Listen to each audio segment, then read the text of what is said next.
Tyr Throne, I'm so happy to see you again, my old flatmate in Jill, New it's a York pleasure. City. Wow. Really, Tyr is a very special person in my history. I got to have my artistry enhanced through your platform of artistry and the community all around you as a director of the dance company Tribe and as a theater owner in your studio there, and that I got to be performing as Jewel at that time. There's so many good memories, and it's very fun to see you again and bring it all back. But what I would especially want to focus on is you as the creator of Somology, and would Mhm. love to get to hear about, who you are and how that came to be and the wisdom within it. Sure. Um, I'm so grateful I can share what I love with joy all over the world, helping people heal pain and trauma and feel more comfortable in your body and enhance performance so you can do more of what you love.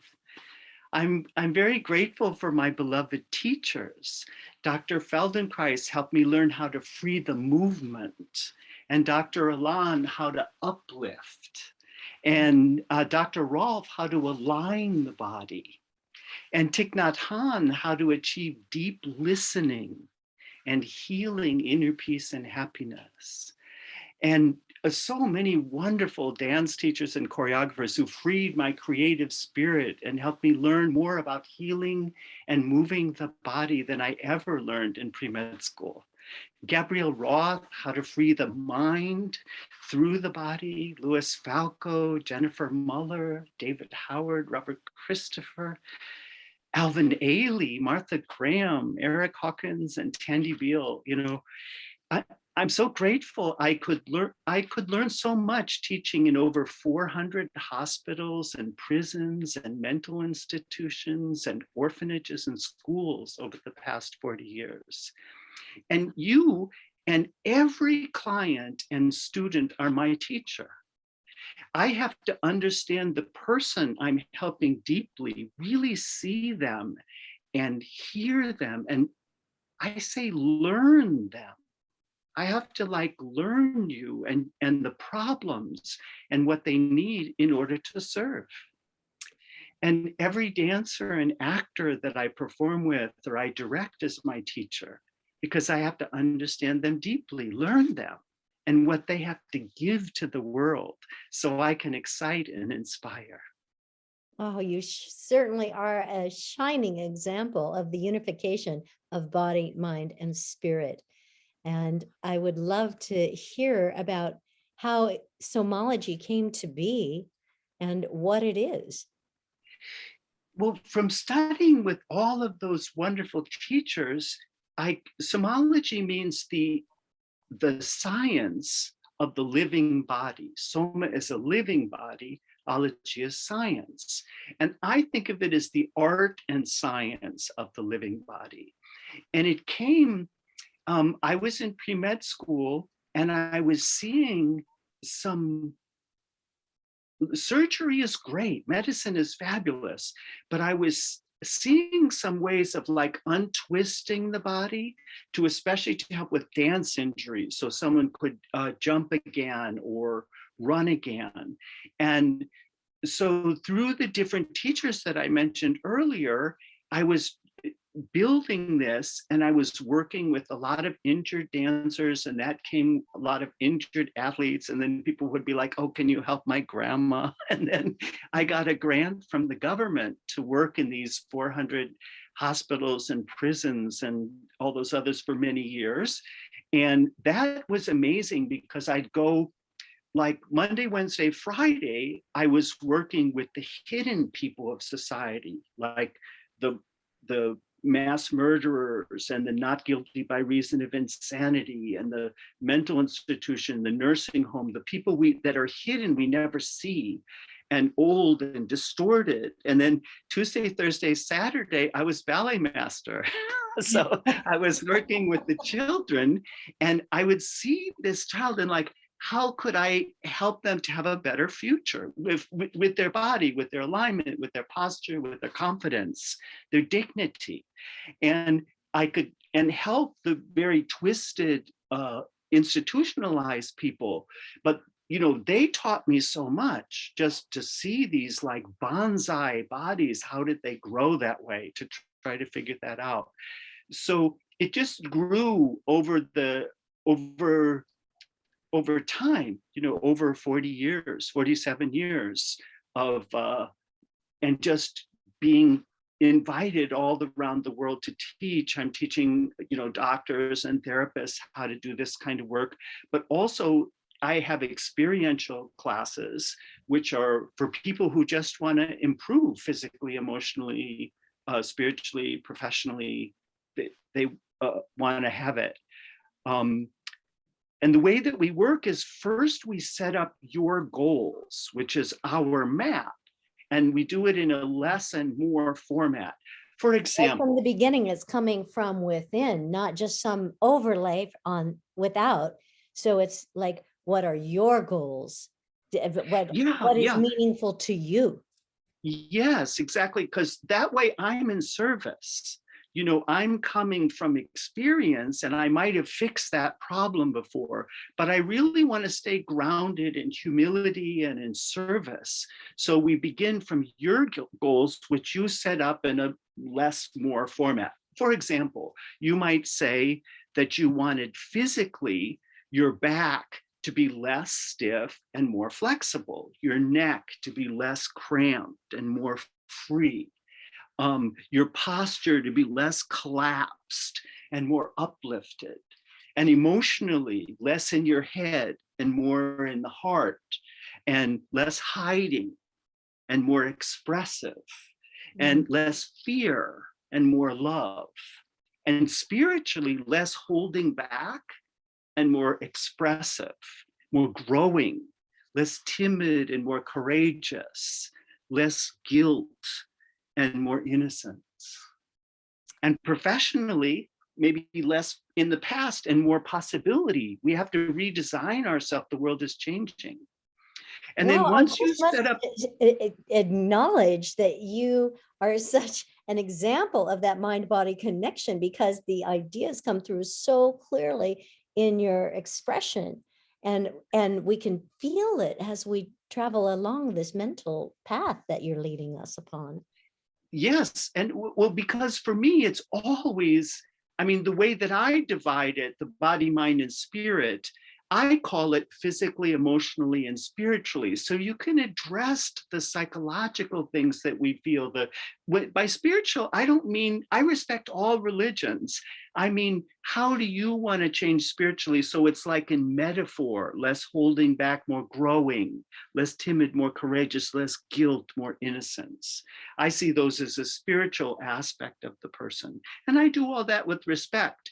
But then once that's set up, I can really be in service from experience, and you can co-create.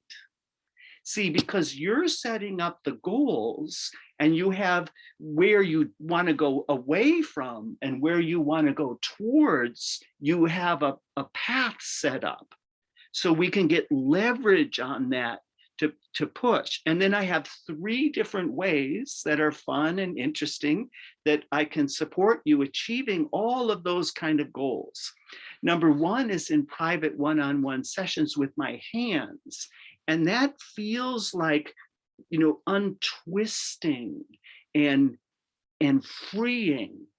And it just feels amazing. Like I'll do one side of the body and it's like most, I always over deliver. I say it'll be 10 years younger, but I always over deliver. And you can feel that. It's very funny to feel one side of the body much younger than the other side. And then we do the other side. And then I empower you by teaching you ways that for all of your goals, there's movements that you can do, and they feel really nice. And it only takes you like from 30 seconds to 3 minutes a day to follow up on the session and to go further. It doesn't take hours of millions of exercises. It's mostly a different way of moving. I have to be like Sherlock Holmes. Like when you're telling me your problems, your challenges, I have to say, well, why does that exist? I have to learn her or him, learn Jill or learn Robert. And then I have to see, well, how are they creating those problems by their movement patterns? And then I'm working with movement intelligence where it's very funny. I joke that I have to be more creative than you're crazy. I don't mean you're crazy. I mean, we're all crazy. So there's it's a metaphor. I mean, like there's some crazy thing you're doing with your neck to cause that pain. It might be that your head's too far forward because of using the computer and the phone. And we have to rebalance your head over your body. It might be that you don't let your body move when you turn your head, that you might be frozen. So I have to be, with love and compassion, just watch you and let you talk about these things. And then like Sherlock Holmes, I have to figure it out. What do you need to learn? And what would be a fun way to introduce that? And then I introduce a little movement puzzle, which you can't, the way it's designed, you can't do it with your old bad habits. You have to do it in a different way. And it's fun for you to figure out. And that's another way I do is in the classes are called Evolutionary Movement Exploration classes. And what's so different about them is you're a lot of the times lying on the ground with your eyes closed, and I'm guiding you through something. Like I'm saying, well, turn your head. How is it different when you turn your head the two different ways? And what do you do differently with your feet when you turn your head one way or the other? And you're like, I never knew I could do anything with my feet when I turned my head before. And that might be the reason you have neck pain, is because you never used your feet to move through your body and turning your head. And I don't know, it's just fun because it's like a puzzle and you're figuring out things, but I can demonstrate things really gracefully, but I don't. So that you're figuring it out from the inside the movement by the cues and the questions. And it's quite fascinating. And what ends up happening is Jill ends up with a better map of her body. Because I'm a nerd, I have no resistance to technology, but if something's wrong with my computer, I need a nerd, right? So I'm a nerd of like an anatomy and physiology and movement and all of these things. So that's my nerdiness. I figure out like, why do you have that pain? And what's another way of moving that you feel wonderful in that part of the body instead of pain? And then the third way is in my online and in-person trainings, which there's like an evolutionary dance training where we dance all of those qualities, less and more. And there's a Somology trainings, there's an experiential ones, and then there's professional trainings for people who want to be healers, who want to help people. And I'm excited because now the world's opening up and I can go back to teaching all around the world again. Like it's been like 2 years I've been just doing Zoom, Right, it's going to be a big difference. But you did practice this in Bali. Where else have you practiced? You lived 7 years in Bali. Yeah, Bali was wonderful. I've lived there the last 7 years before the pandemic. And it's just a wonderful lifestyle. It's very, very beautiful. And I have an incredible tribe there, and a theater and a place for doing trainings. But no, I've taught in many places in Europe and in Thailand, Korea, Japan, India, and different parts of America and Costa Rica. Central America. So yeah, it's just wonderful. Well, usually when I'm teaching one place, someone is there from like Berlin or some other place, and they say, "Oh, can you come to Berlin?" And I'm like, "If we organize it, it's just wonderful." I love I get tears in my eyes when people, they're shifting, something changes, just witnessing. It's so beautiful when they shift from a, a way of trauma and pain, and they shift into a whole other possibility. And they're going like, uh, I have a wonderful doctor, Valentine. He said, if I would have known I wanted this, I would have wanted this all my life. This Mm. way of just being. You're It's, speaking to a very important part. If I would have known I wanted this, right? So there's the element of it becoming conscious. These patterns mhm. in our body are because of unconscious movements that we're doing and patterns that are reinforcing limitation versus the freedom that you're opening us up to. And Yeah. so how is that process of integrating mind, body, and spirit taking place? How are you welcoming conscious attention so it becomes mindful? Well, their habits are great. In medicine, it's called generalizing. Like, you don't have to every day learn how to read again. You don't have to every day learn how to put on your shoes. So while you're a child, you're learning these things from your parents and then from your teachers, and you generalize on them. And it's wonderful to be able to read. Just knowing how to read, you don't have to learn to read again to read another book. You could just read book after book and expand. But there's a danger in that a lot of aging is just an accumulation of more and more limitations and bad habits until it's like, oh, if I could run for the bus, I could get to the party and have so much fun, but oh, I can't run. Oh, to heck with the bus. I'm going home. You know what I mean? And we're just kind of going like that. So the I'm a specialist, so the people will just come to me for very simple things. I can't turn my head to the right. It's terrible, painful. I can't work, things like that. So I'm just meeting them where they are. But in the process, when they start using their whole body better, they're good. That's when you get into that fun territory, then, where they're like saying, if I would have known I wanted this, I would have wanted it all my life. I didn't know I could move so freely. I didn't know I could uh, feel so light. This woman the other day, I was working, and I was crying. Her daughter was crying, and her daughter was translating Russian. My Russian isn't very good, and this woman was like giggling and dancing around the room, and she was saying, I couldn't imagine that my back wouldn't hurt for the first time in 16 years, in a half an hour. And she was just like a little kid, and her daughter was like, I never saw my mom like this. You know, she's just laughing because it didn't hurt. She couldn't imagine not having back pain. So the work is just, it it's really fun, but in order to get that result, you have to I have to be able to really see what's going on, but then introduce something that's never been done. And it has to be comfortable, and it has to be pleasurable, and it has to be agreeable to the system, that your system samples it and it says, ooh, I like this better.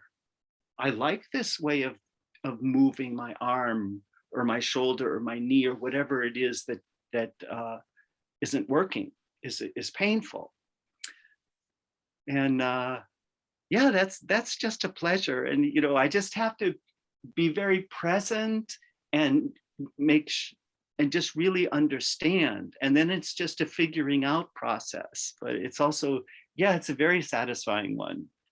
And then you're really getting to witness the joy that is the natural element of that freedom coming through, right? That the emotions are so tied in with our mind body connection, because if it's been limiting and whatever negative thoughts are running that body stance, then it really is shifting into more possibility.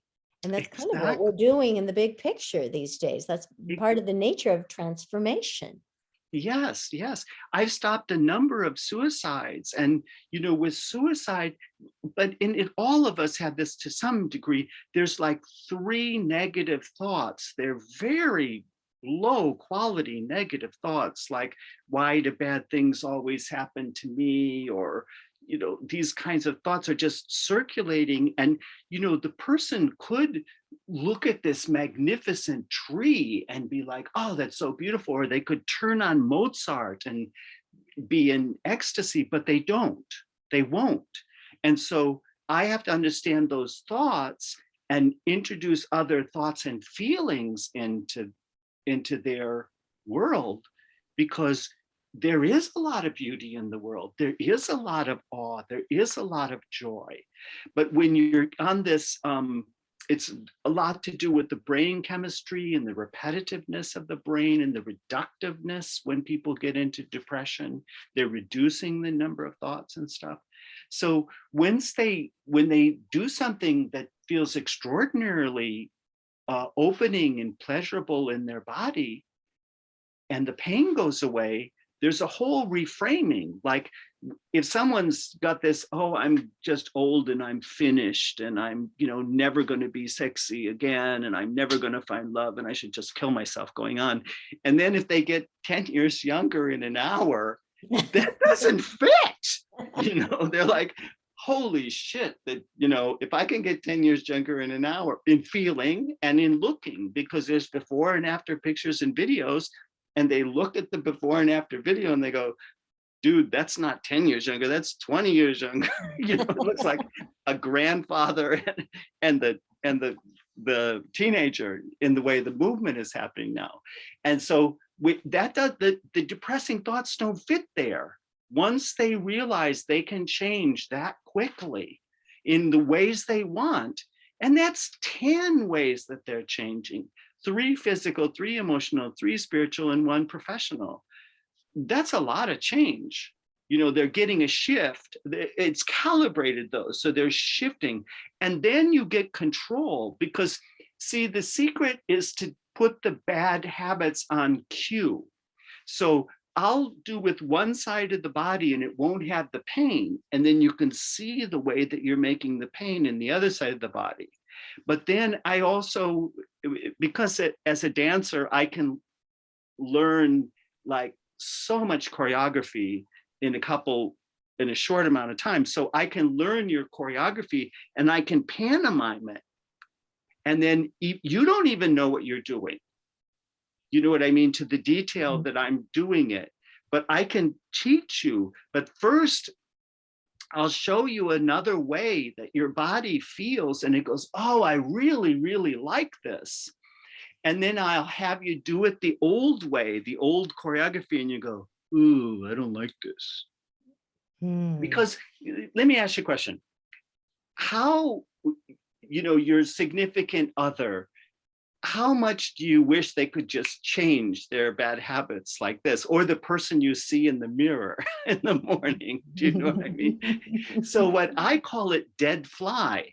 Like, if I show you a better way of doing something and you go, wow, this feels wonderful for my neck and shoulders. And then I say, well, now do it the old way that you were doing for your neck and shoulders. And you go, I don't like it anymore. That habit, it becomes repulsive. Like, if you have a dead fly in your mouth, what do you want to do? Get rid of it. Spit it out, right? So you recognize your bad habit, but see, it's a different thing. See, if I'm walking around doing, like, say, a bad habit that you have in walking, and it makes my neck and back painful, is it my bad habit or your bad habit? It's your bad habit. It's my bad habit, yeah. But is it my bad habit, or am I doing theater? I'm doing pantomime. Right. You see, imitating to be able to show it. Right. But the other thing is, since I'm doing it as theater, I don't have to keep doing it. Do you understand what I mean? Yeah. So I'm just doing give that person the theater. power to see they have the capacity to make the difference themselves. But the other thing is, see, you've been doing that for, let's say, 20 years. And so you have a neck and back problem because of it. But once you move in another way and you go, wow, now my neck and back feels fabulous.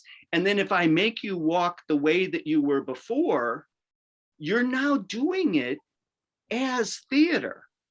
You're consciously making it like that. It's not a habit anymore. It's not a Mm. habit anymore. And then you can go, tuh, and then someone calls you and you get really upset and you feel yourself doing that old bad habit, and you can go, dead fly, dead fly. I don't Get want to rid do of that it. anymore. Get rid of You it. know, Spit it out. I want this new way of being. And so it came, I was in India and I kept fixing things and people kept screwing it up. And then I'm sitting on a rock in the middle of a river in India, good place to have realizations. And I had this idea. I said, oh, you have to teach them how to screw it up. So I have to teach them how they're doing it wrong. And then another way. So this back and forth is very playful and it's extremely illuminating because you're empowered, you're in control. You figure, I'm showing you how you create all your problems, and another way that feels really wonderful, much better. That way creates pain. It feels terrible. And this way, and then you then have control, and we rehearse them both. You go back and forth until pretty soon you are really done with that bad habit. And if it comes up again, like when you're under stress or you get a weird interaction, you say, no, I'm shifting to this more empowered way that it sensuously feels better and it sensitively feels better. And I can sense myself. Wow, I just love it. And I'm thinking about the educators that are listening and feeling inspired to want to make some changes. How would you recommend that change first start? Well, it's in Germany. I helped a violinist. She had terrible neck problems, and she calls me up just after, and how do you feel? Oh, I feel great. Can you help children that had severe sexual abuse? And I said, sure, I'd be happy to, but I want the caretakers to be there, the educators to be there, and their support system to be there. And my German is really funny. So they were laughing at my German, but at first they were quite afraid. And we made videos of them like walking one direction across the room and then running the other direction. And it was pretty scary how they were moving. And after 2 hours, we were weeping, the doctors and the security people and the caregivers, we were all just weeping because the kids were running and just moving so nice. And all I did was get them to use their legs to turn their head, because a sexual trauma is a center of the body trauma. Do you know what I mean? It's an attack, it's a violation, and it cuts you away from the ground. So I'm just being silly and funny, and I didn't say anything, I didn't make it sexual at all. I didn't do anything triggering. I just got them to feel their body and to move in a way that felt really nice to them, and then they could push on the ground and they could walk and they could run. It's all this dynamics. And the funny thing was, they come back every 6 months, and the new people come and they're very afraid because I'm a man, and a lot of the perpetrators are men. But the kids who worked with me before, oh, don't worry, he's funny, and they come and hug me. So then the new ones feel safe. You know what I mean? And because of the playfulness, and because I'm so humble about my ridiculous German, and they feel very safe, and they feel this is like a time of learning me. It's a time of me feeling and learning myself. And so you're improving the person's map of themselves. They have a different relationship with gravity. They have a different relationship with the ground, a friendly relationship with the ground. And if you're getting the movement, let me ask you a question. If you're getting the movement to go all the way through the foot to the head, what happens to the block that was caused by the sexual trauma in the hips. Very interesting, because So the the hips energy have is to, much more able to pass through. well, the hips will actually be moving because you'll see the hips, the thighs, the whole body is clenched in fear and they're minimally moving. But once, because it's a puzzle, see, they're just trying to figure out a way to move, to figure out the puzzle that I'm giving them. But in order to do that mechanically, what's happening is they're pushing from their legs. The pelvis has to move in a responsive, ever-changing way, not frozen anymore. And it goes all the way through to the head. So you've got mind-body unity then. You've got something that's going foot to head, and it's not some abstract idea of mind-body unity. It's an experience. And it's something they can do forever. And then they think it's funny to not turn their head, to only turn their head like this. They would laugh at me when I'm doing that, because I'm not afraid to be ugly. I'm not afraid to look bad. I'm not afraid to look ridiculous. So I can get away with a lot because I can show a big spectrum, because I can show some real gorgeous, graceful, beautiful, powerful movement, but also really dysfunctional, twisted, distorted, limited, suppressed movement, and make it funny, make it comedy. And the thing that happens is so human. It's so human what happens then, because I'm being an educator, but I'm really being an empowerer, because my way of working is always an experiment. And it's all Socratic. It's not Aristotelian. I'm not commanding people what to do. I'm always asking questions. Like, what happens in your ribs when you do this? Or what happens in your feet when you do this? And then you have to figure that out for yourself. And that's empowering, because I never give you the right answer. I mean, there's a lot of context things because of the humor. There's a lot of looking at what's ridiculous and what would be more beautiful. There's a lot of learning from beauty and things like that. But that Socratic approach is very important, I think, for educators, because if you start telling people, oh, this is the right thing and you should be doing this, they're going like numb. But if you're giving them an experiment, and my goal is always that they feel something really good within 10 minutes. Like I was teaching all these naturopathic doctors and regular doctors in Germany, and the 16-year-old got dragged along by his mom. You know what I'm talking about. And he was like, oh, I don't want to be here. I don't want to be here. And so I was doing something, we were standing, and it was really funny, because after like 5 minutes, he was just looked at me and he was like, I like this guy, because I like how I feel. He said, I don't care about mom dragging me. I'm in. I'm all in. I want this.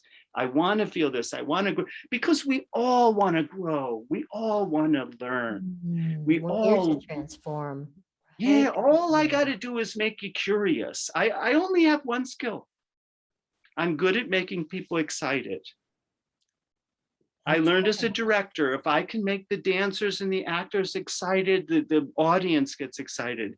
And then as a therapist, a lot of what we're doing, we're just stuck. We feel bored, we feel boring, we feel depressed, and a lot of it's our culture and the suppression that we've gone through, and the trauma, any PTSD from childhood, or like my history of violence had a lot of effect on me. The violence that happens to each of us, the violence that happens to boys, the violence that boys are supposed to be violence is a violence, and diversity is healthy. That's why I called my ballet company The Tribe. It was incredibly diverse from all races, all people, and that's showed. And so we have a lot of things that we have to be sensitive. And I'm so grateful I could learn a lot by traveling to all different countries and seeing what is their zeitgeist, what what is their way of limiting themselves, whether one culture might be very guilty and another culture might be very afraid and another disassociated. And so what but once you start playing with your body, it's coming home. Mm. People treat their body like a car that they drive around and they put fuel in it and then it gets old and they don't like it. Do you know what I mean? But it is us, so It's when an we're essential coming part of into, our life experience, yes. yeah, and our quality of life is very much involved with, you know, getting the body to be comfortable and then pleasurable and then be able to move, passionately and expressively and creatively. And I love those things. And I, I'm a weird nerd of those things. I'm a fun expert, Well, just so here's an educator listening or an educational administrator and saying, well, I want to be fun. I want the kids to be having joy. Do I have to like totally go into this as a deep practice and study in order to facilitate that energy? Or what are the keys? yeah, well, you certainly can. And also, I want to create the programs like Fun Fridays. What's missing in school? What's missing in our society? What if there was Fun Fridays, which you see, if you take little kids and you have how many people do you know have their head like this? Not children, Huh? not very many children.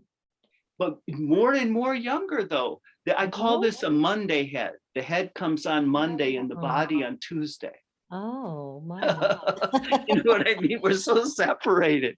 But so if you take kids and you just play with them, like move your head forward and back like a woodpecker, and then, move it side to side like a belly dancer, and you move it all around. And the children are feeling it all and they're laughing and they're having fun. That child will then, their physiology, their body will learn how to balance their head over their body.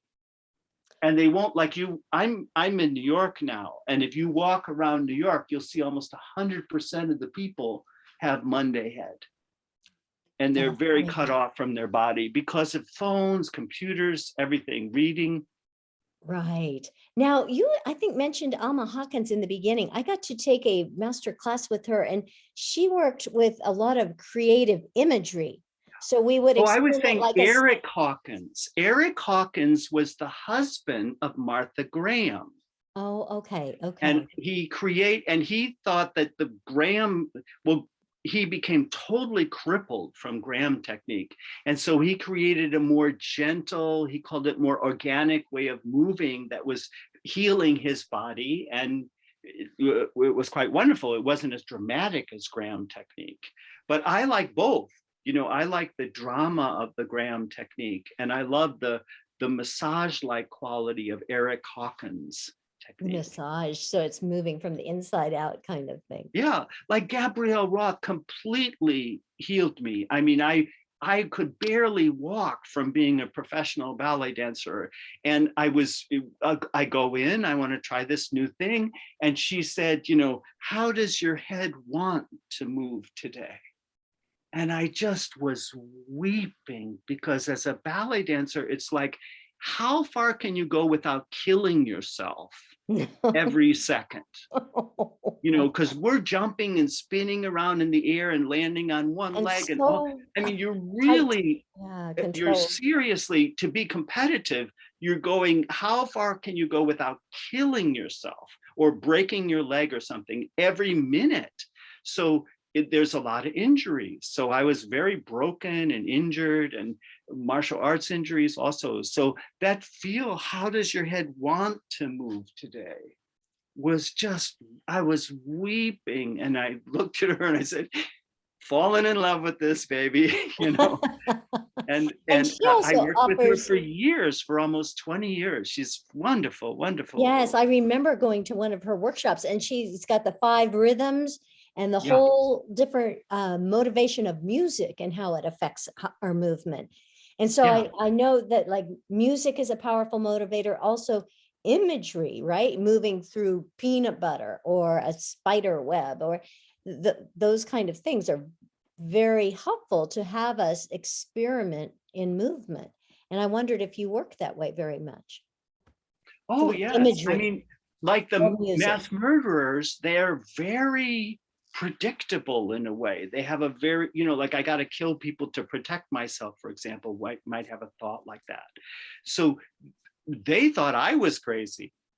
I'm saying dance like a marshmallow or pretend like you electrocuted yourself or something like that. But the shifting them and being able to shift and feel other characters and other ways of feeling and other ways of moving, it's it's really very liberating, and it can create big shifts in the body. you know I just need commitment. I need that you set up what your goals are so I can be humble and I can be in service. And then all my experience comes up and working with so many different kinds of problems. And how can I solve yours or give them a shift or get them going in a better direction? And yeah, it's fun. I think it's fascinating. I'm very naturally curious person. So I And you love to inspire what it. I I call feel like learn inspired Jill. Hmm? and curious. I feel inspired and curious myself just listening, like, oh my gosh, I want to get up and move. So one of the things that you're offering us is that direct invitation to challenge ourselves. I know that you have a gift called the free challenge, 30 days to a better you. Yeah, yeah. And that was nice. You offered this idea, and I've been working on that, and so I thought of offering it for your tribe here. That it's a challenge. 30 days to a better you. So you can set up your goals physically, emotionally, spiritually, and professionally. And then I'll give like a 5-minute video every day that's something that will help you move in that direction. And it'll be a, a little movement thing that feels wonderful. It feels really nice. It's a really nice break from the computer. It's refreshing. Yeah, it's just sensually very pleasurable. It's a nice movement. And then a challenge for you that you can do. So like in 5 minutes a day, it's just something good in your life, some resource in your life that you can have to, oh, beautiful, that you can have. And then at the end of that, there's also a membership, which is the membership has a lot of archives. So like you'll have a lot of videos for backs and for necks and for knees, and you'll have all this stuff that you can use whenever you want for the membership, but you'll also get every day a video where it'll help you to grow. So and these are I think short videos, like 3 to 5 minute videos, are really nice because they're pattern interrupters. You're sitting there at the computer like this, and in just 3 minutes, you just feel free and open, and it's very refreshing. You can think better, you feel better about yourself, and See, you can do it. And when you we have that video to do whenever you want, but you also know you can create these ways. Well, when we watch you do that, it's so clear that how much a difference it makes in the heart space from, Hmm. like closed and protected to open, willing, trusting, it's very directed to the heart. And Hmm. I'm just curious, as we find a closure, like what is the part that is the spiritual in terms of mind, body, spirit? For me, as we open that heart, it speaks very much to the spirit, but I'm curious about your integration of that word. Well, for me, I have a lot of different things that people can pick from. And so, like for me, The spiritual could be less confused, more clarity, less contemptuous, more compassionate, less suspicious, more trust, less guilt, more innocence, less disconnected, more unity, less separate, more connected, a less a feeling of being poor and more a feeling of being enriched, or less doubt, more belief, less judgmental, more understanding, less limited, more unlimited. So Mm. these are like spirituality as metaphor. And you look at the list and then you pick what you're attracted to. You say, oh, that would make a big difference in my life. Yeah, That would love it. be mind-blowing, you know. And then that's my integrity, is being in service of that. You Mm. know, and showing you how you're limiting that in your movement and your posture and in your way of doing things. Like, we basically, if you can change the way someone sits and stands and walks and sleeps, you know, and runs, well, you know, these kind of the basic things that we do, if you can change them, it feels amazing. And See, that can, what's the difference for you if your head feels heavy or light? The quality of life is extraordinarily different once your head feels light. You feel like life is easier. okay. You don't just feel like my head is lighter. I mean, the head is lighter is a wonderful sensual feeling, but the idea that now life is easier, where before I thought life was difficult, And that that's can take game changing. place online. People can have this kind of transformation through online means. I mean, they have to put it in their own bodies, Oh, but to sure. connect with this wisdom. Like the old Russian woman I was talking about, and the daughter who was crying. She said, my mother never looked like that. I never saw my mother have posture like that or walk. You know, she was a severely depressed, very old person with back pain for almost 20 years. And she was giggling like a schoolgirl and dancing around the room. I don't have back pain. I want to go run around the lake, you know. And that was in about an hour. Okay, wow. Well, I think you've left a lot of people inspired to want to explore this further. What is your Not website? difficult. It because we're so repetitive. We're so stuck in a repeating habitual way of being. You just Mm. have to make it safe, comfortable, where sensuously it feels better for the person. You know, it feels better in their joints, better in their neck, and then they grab it, because that's how your brain works. It works in repulsor grooves and attractor grooves. I'm repulsed by this, it's scary, dangerous. I'm attracted to this. So it's just the natural way that a brain works. And I look at it as like resources. You know, we both have 2 arms and 2 legs. You know, Bruce Lee was more organized with his. You know what I mean? And Mm. I'm lucky because I got to work with the people of.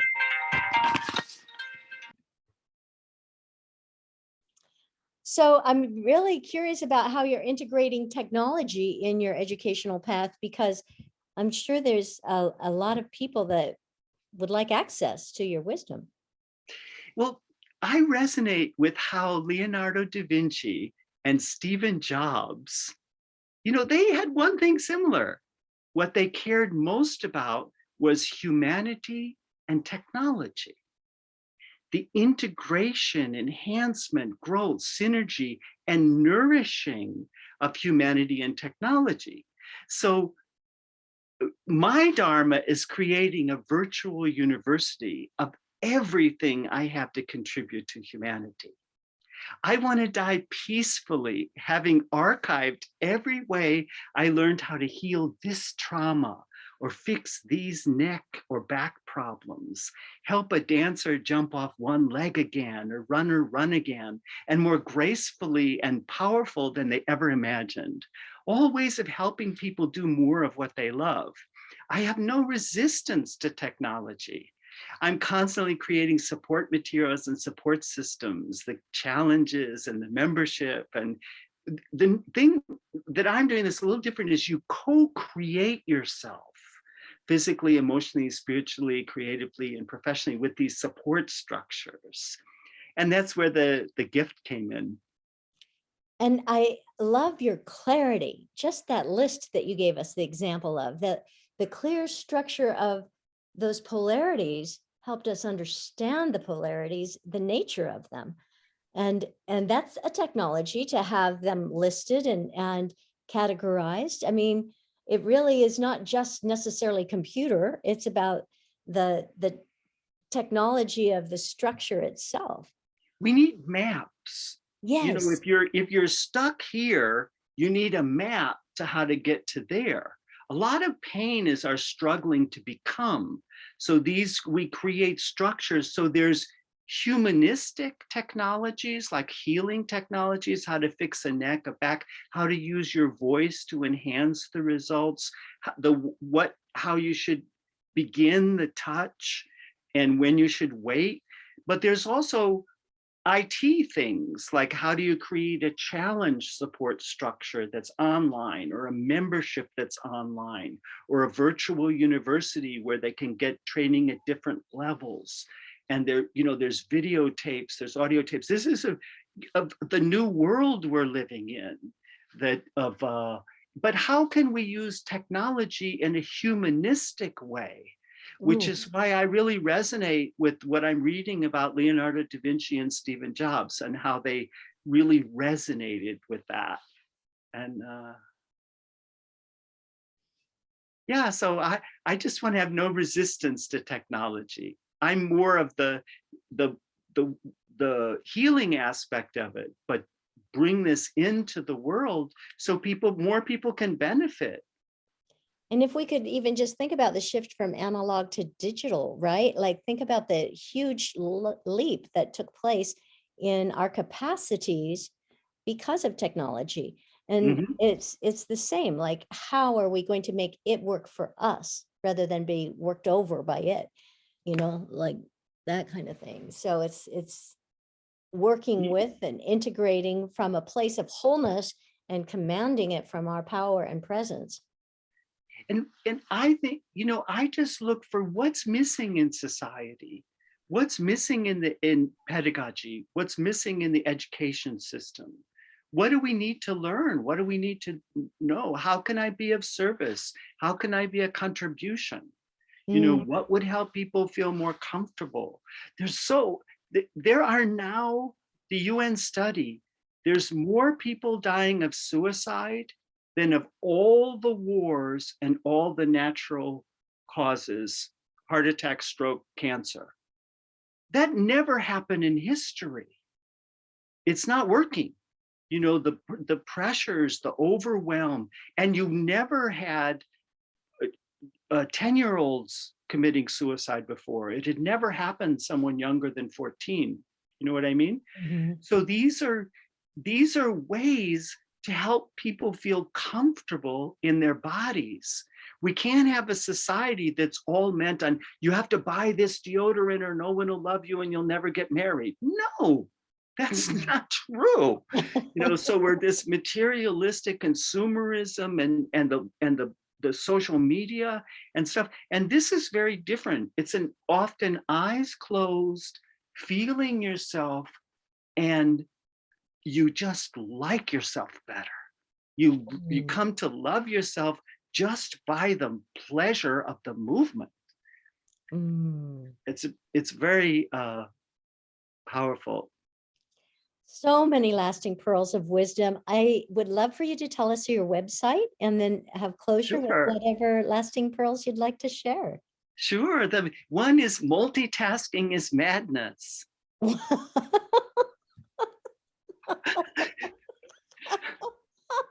Fall into your body. Come home. Is that the web? Mindful of Oh, your that's the pearl of wisdom. I thought that was your website. I No, was like, wait a minute. multitasking is madness is a quote I came up with. But I'm saying the wisdom I would like to share with the world is fall into your body, come home, mindful of your breath, your Mm, movement, your posture, your emotion, your thoughts, and mm. especially feelings. Because compassion for yourself is essential for empathy for others and the earth. Dance, create, contribute, love, bliss sings, and be beautiful to support your evolution when the time is right. And my website is somology.com. Very simple and sweet. Soma, S-O-M-A, ology, Logy.com, Somology. We I can love put it. it in the link in Yes, the, and they'll have access then to the challenge 30 days to a better you as well. Mhm. I think you're going to get a lot of takers. I'm inspired for sure.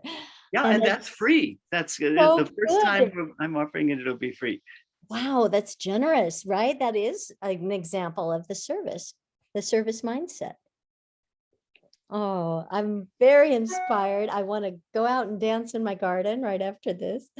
Great, me too. I'm going to be dancing after as well. Well, such a pleasure to reconnect with you, dear kindred spirit. Indeed. And thank you for helping my evolutionary process in terms of putting this summit together and just showing up with such a contribution, a worthwhile and important contribution in your wisdom. Beautiful, beautiful. Namaste. Namaste.